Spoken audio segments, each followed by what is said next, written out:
Did you finish putting all of your blocks together for your quilt? Do you know what comes next then?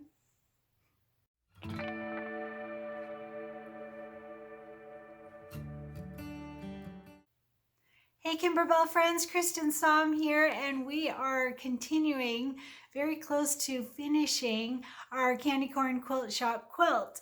So, did you get all of your blocks put together for your quilt? Oh my gosh, this is such a fun quilt. So once you have all of your blocks completed and put together, then the next step is the inner and outer borders. So we are going to use the inner and outer border fabric. Let's start with the inner.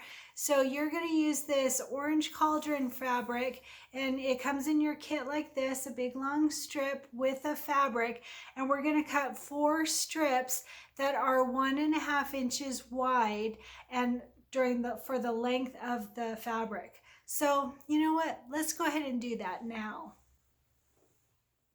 Okay, so that was easy. Once you have your 4 strips that measure 1.5 inches wide by the length of the width of fabric, then you're all ready. So I backed each one with fusible stabilizer. I'm using the new Kimberbell fusible stabilizer, and it was great to work with. So back it with fusible stabilizer to ward off puckers and to make it nice and crisp. And then once you've got your 4 pieces, you're going to want to measure your quilt.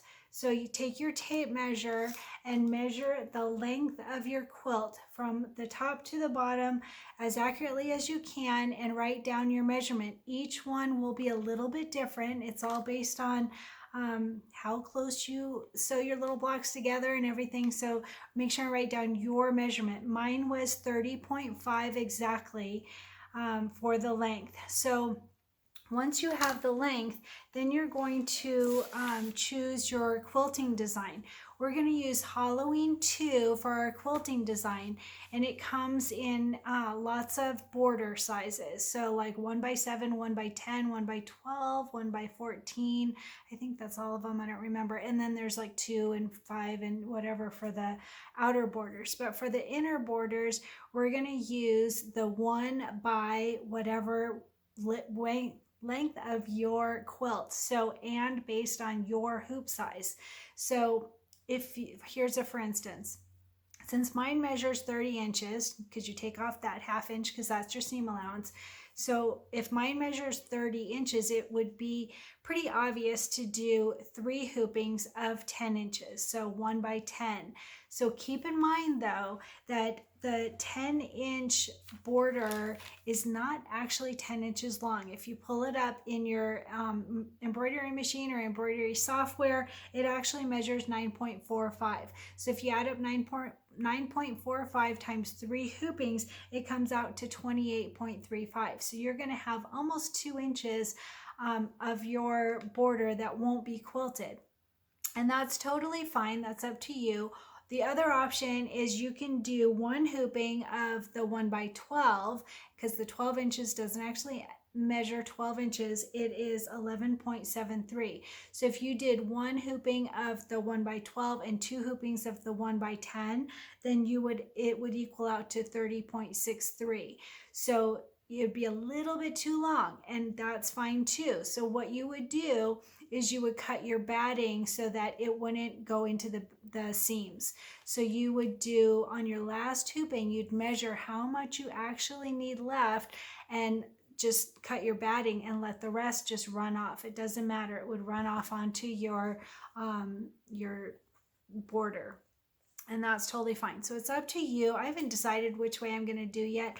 I think I'm probably going to just do the 3 hoopings of 1x10 and see how that comes out. You'll know when you get to your last hooping, and I'll add all that information in the tutorial as I work along. But you decide from the start, and really you can decide at the end. So that's actually a good option. If you were to do the 10 inch hoopings twice and then measure on the last one, you might find out that you had them close enough together that the 1x12 is a good option for you.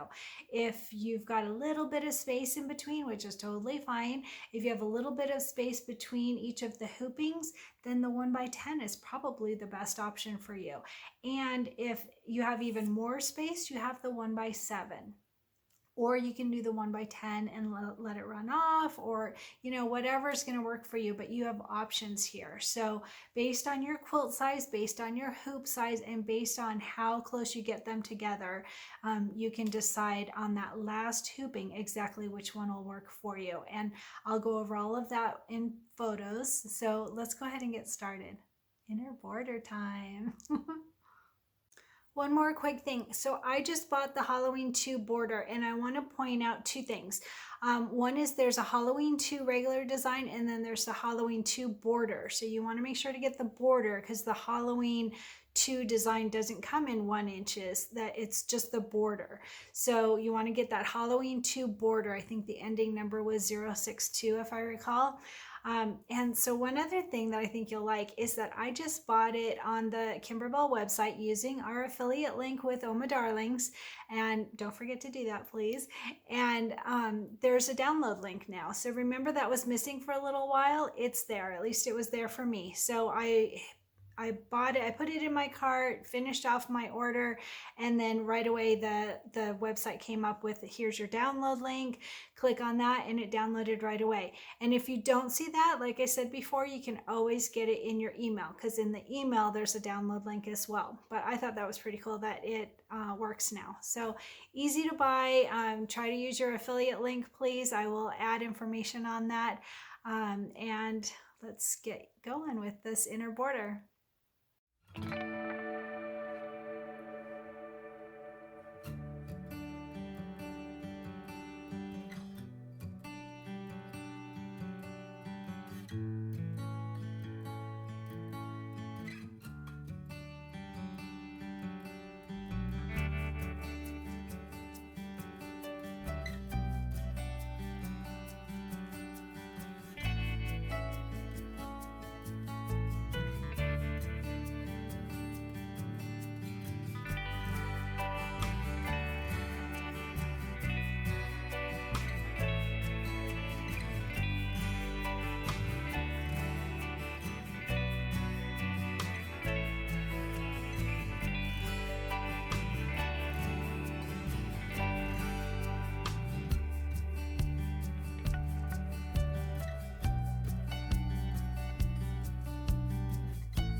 So I'm using the new Kimberbell fusible stabilizer, and we'll see how this works out. I'm pretty excited to try out the new Kimberbell stabilizers. It's this light green one. It says fusible backing, sewing and embroidery stabilizer.